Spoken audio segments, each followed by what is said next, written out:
2100 ಕೋಟಿ ಕೇಳಿದ್ರಿ, ನಮಗೆ ಬರಬೇಕಾದ ಪರಿಹಾರನ ಮಳೆ ಜಾಸ್ತಿಯಾಗಿ ಈ ಸಾರಿ ಬೆಳೆ ನಷ್ಟ ಆಗಿದೆ. ಸುಮಾರು 15.5 ಲಕ್ಷ ಹೆಕ್ಟೇರ್ನಲ್ಲಿ ಬೆಳೆ ನಷ್ಟ ಆಗಿದೆ. ಅದಕ್ಕೆ ಪರಿಹಾರ ಕೊಡಬೇಕು ಅಂತ ಕೇಳಿದ್ದೀವಿ. ಹೇಗಿದೆ ಸರ್ ರೆಸ್ಪಾನ್ಸ್? ಪೂರಕವಾಗಿ ಸ್ಪಂದಿಸಿದ್ರ ಅಂತ ಸರ್ ಪ್ರೈಮ್ ಮಿನಿಸ್ಟರ್ ಪೂರಕವಾಗಿ ಸ್ಪಂದಿಸಿದ್ರ ಅದಕ್ಕೆ ಅಂತ ತಮ್ಮ ಏನು ಹೇಳಿದ್ರು ಅಂತ ಅನ್ಕೊಂಡಿದ್ದೀನಿ. ನಾನು ಸ್ಪಂದಿಸ್ತಾರೆ ಅಂತ ಅನ್ಕೊಂಡಿದ್ದೀನಿ. ಮಿನಿಸ್ಟರ್ಗಳು ಎಂಪಿಗಳು ಮಾಹಿತಿ ಕೊಟ್ಟಿದ್ರ ಸರ್? ಅವ್ರ ಮಾಹಿತಿ ಇತ್ತ? ಯಾವ ಮಿನಿಸ್ಟರ್? ನಮ್ಮ ಕೇಂದ್ರದ ಮಿನಿಸ್ಟರ್ಗಳಿದ್ದಾರೆ, ಸಚಿವರಿದ್ದಾರೆ, ಕೇಂದ್ರದ ಸಚಿವರು, ರಾಜ್ಯದವರು ಮತ್ತೆ ಎಂಪಿಗಳು ಅವ್ರಿಗೆ ಗೊತ್ತಿರಲೇಬೇಕಲ್ಲ.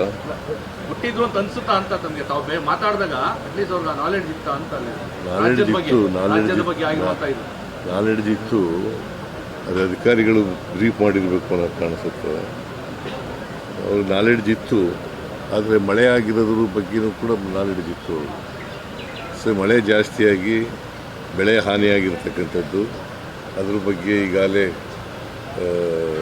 SDRF, NDRF ಅದನ್ನು ನಮಗೆ ಹೆಚ್ಚು ಮಾಡಿಕೊಡ್ಬೇಕು ಅಂತ ಕೇಳಿದ್ದೀವಿ.